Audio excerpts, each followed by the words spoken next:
Rosalinda, ay amor. Amor se tiene una razón para amar intensamente.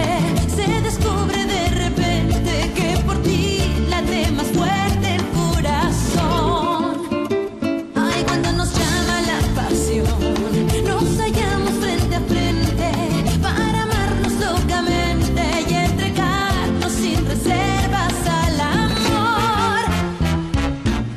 Ay, amor, quédate muy dentro. Aquí está tu Rosalinda para vivir en tus sueños. Ay, amor, que me estoy muriendo. Es esta tu Rosalinda que solo quiere tus besos. Ay, amor, aquí está tu Rosalinda para vivir en tus sueños. Toma mi alma, bebe mi cuerpo, que por tus besos me estoy muriendo. Ay, amor, es esta tu Rosalinda que solo quiere tus besos. Rosalinda, Rosalinda.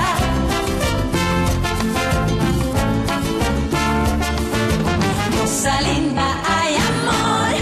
Itong unang beses namin ni Beto na nag-away. Nag-away kayo? Kapag nabuntis daw ako, iiwan niya ako. Huwag kang makialam sa amin ni Rosalinda Dorantes. Binabalaan kita. Sang-ayon sa iyo ang batas ngayon. Pero alam mo ba kung nakinino ngayon ang puso ni Rosalinda? Tingnan mo ako, Alex. Tumingin ka, huwag kang umiwas na tingin. Ngayon mo sabihin na minamahal mo ko dahil sa kagandahan ko. Kumusta na pala si Paloma, Clarita? Mas maayos na siya ngayon ng Gustas. Yung negosyo, kumusta na? Sa awa ng Diyos, maayos naman. Bakit ka nga pala bumisita? May ibabalita ko sa'yo na siguradong hindi mo magugustuhan. Ano ba yan ang Gustas? Nananakot ka na naman. Tungkol ba saan? Nakalaya na si Miseria sa kulungan ngayon. Yan ba ang dahilan kaya pumunta ka? Huwag mo nang pansinin si Beto. Baka mainit lang ang ulo niya nung sinabi niya yon. Siyempre magastos naman talaga magkaroon ng anak. Oo nga, tama ka. At naubusan na kasi ng pera si Beto dahil sa kasal. Tama talaga. Monday.com is the best AI for work. Talagang sinabi mo, Alcira. Basta ko na lang sinabi sa kanya na gusto ko magkaroon ng baby. Mabuti naman, naiintindihan mo. Ay, salamat, Alcira. Malungkot ako kanina pero kumalma na ako, kaya salamat. Darating din ng pagkakataon na mismong si Beto manghihingi sa'yo ng anak na lalaki. Alam mo, tama ka dyan. Ano ka ba? Sigurado yan. Hindi talaga ako nag-iisip. Pinalaki ko pa yung maliit na problema.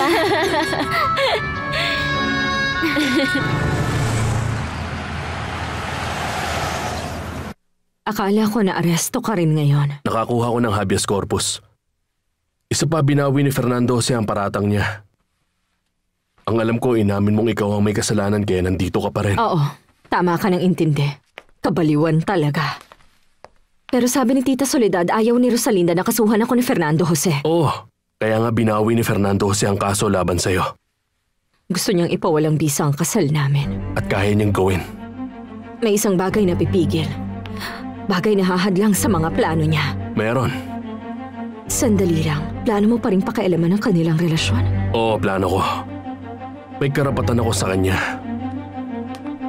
Kamusta siya pagkatapos ng aksidente? Hindi mabuti. Mas lumala? Hindi. Pero nasira ang mukha niya ngayon. Sigurado ka bang nakalabas na ngayon sa kulungan si Miseria sa Angustias? Oo, hindi ako nagkamali, Clarita. Pinuntahan niya kaming dalawa mismo ni Choi habang abala kaming kumakain noong mga oras na yon, kaya parang nanlamig ang buong katawan ko sa takot nang makita siya. Hindi siya nagtanong tungkol sa akin? Siyempre, oo. Pero sinabi namin ni Choi sa kanya na nakakuha ka ng trabaho bilang kasambahay. Gumawa rin kami ng kwentong nanalo kami sa loto at yung pera na yon ang pinuhunan namin para magkaroon ng pwesto ng bulaklakan. Naniwala ba siya sa kwento? Mukhang naniwala naman. Hindi ko sasabihin lahat kay Paloma dahil hindi pa siya magaling sa ngayon. Pero kay Alex ko na lang sasabihin para mabantayan niya. Kumusta ang pakiramdam mo? Nag-aalala dahil meron akong malaking peklat sa mukha. Huwag mong isipin yan. Kapag umayos na ang kalagayan mo, may re-recommenda kaming plastic surgeon. Nakain tanggalin ng tuluyan ang peklat mo sa mukha. Pagkatapos, pwede ka nang bumalik sa trabaho. Mukhang matatagalan bago ako makapagtrabaho ulit. Kailangan ko munang ayusin ang buhay ko. Pakitakpan ng gasa ang sugat niya sa mukha, Julieta. Teka. Hanggang ngayon ba kayo ni Fernando Jose ay hindi pa nag-uusap? Hindi. Hindi, Doktor. Ayoko. Dahil ba sa sugat? Maliit na problema lang yun. May iba pang dahilan. May mga bagay na mahirap isipin. Masasakit na bagay na hindi ko kayang kalimutan. Sinabi ba nila sa'yo o... Nakita ko. Nandun ako mismo nung tinanggal nila ang benda niya. Nagkaroon siya ng mahabang sugat sa mukha niya mula sa pisngi hanggang labi. Tiningnan ba niya sa salamin? Oo. Hindi ko siya napigilan. Natakot siya siguro ng husto. Mas natakot ako kaysa sa kanya. Di bale? Kayang-kaya na ng isang magaling na surgeon na tanggalin agad ang peklat ngayon. Yan nga sabi ko. Si Fernando Jose, alam na niya? Hindi. Bukod kay Dr. Riverola at sa mga nurse sa ospital, ako lang ang nakakaalam dahil ako ang nandoon. Alam mo na rin ngayon. Kapag nalaman ni Fernando Jose yan, makakaramdam siya ng awa at mas mamahalin niya siya. Kahit anong gawin niya, wala rin naman siya mapapala. Si Paloma o si Rosalinda ayaw nang makipag-ugnayan pa sa kanya.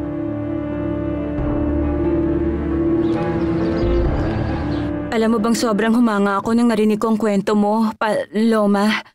O dapat ba kitang tawaging Rosalinda? Rosalinda. Yun ang totoo kong pangalan. At Paloma naman ang screen name mo. Hindi ko alam kung magagamit ko pa yun, Clarita. Hindi ko alam kung magagawa ko pang kumanta ulit. May masakit pa rin? Wala, Clarita. Wala nang masakit. Ay, mahal na birhing ina ng Diyos. Ang dami talagang nangyari. Pero gaya ng sabi nila, nakasulat na ang tadhana ng isang tao at hindi ka pinanganak para magdusa lang. Ang taong isinilang na malungkot, magiging malungkot kahit ano pang mangyari. Tama ka sa sinabi mo, Clarita. Pakiramdam ko, parang hindi na ako magiging masaya kahit kailan. Pwede mo bang tingnan kung sino?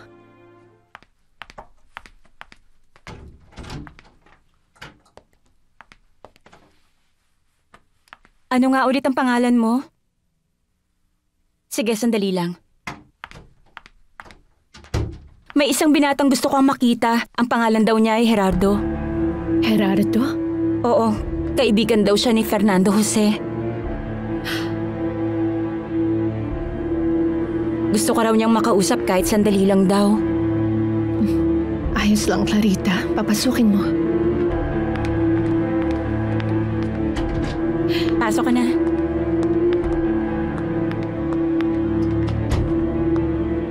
Masaya ako na makita ka muli bilang kung sino ka talaga.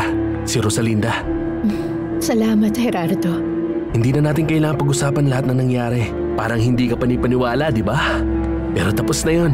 Isipin mong bangungot lang lahat. Ibaon sa limot. Tama ba? Tama ka, Gerardo. Ibaon sa limot. Gerardo, bakit napadaan ka? Rosalinda, gusto ka makita ni Fernando Jose. Desperado siyang puntahan ka rito.